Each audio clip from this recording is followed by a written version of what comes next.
Oh, Techno-Geezer with you. It's been a long time. Been a long time Amiga user, and my Amiga power supply kind of gave up the ghost. Let's see.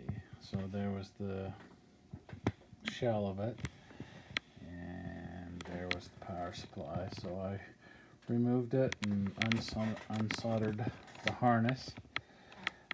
I also tore apart an AT power supply, or ATX power supply, and tore its harness off. Over here you can see. And wired in the new Amiga harness.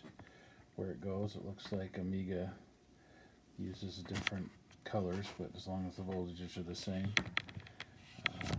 They like to use yellow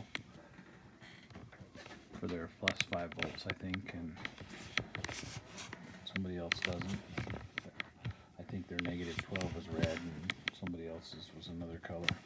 Anyway, I wired it all in, got the correct voltages, so I'm about ready to go. I'm a little bit unsure what I want to do with the vertical, the tick signal. The tick signal doesn't exist in ATX land.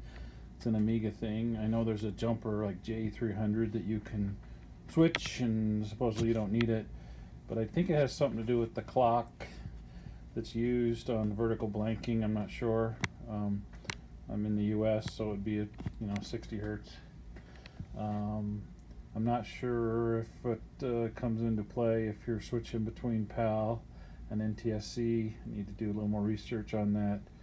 Maybe throw it up on the interweb, as my mother-in-law used to call it. Anyway, may she rest in peace. We still use a lot of those isms. So yeah, that's about where I'm at right now. I'm expecting a Viper card soon. I may do a video on that when I get it. So that should be a major upgrade.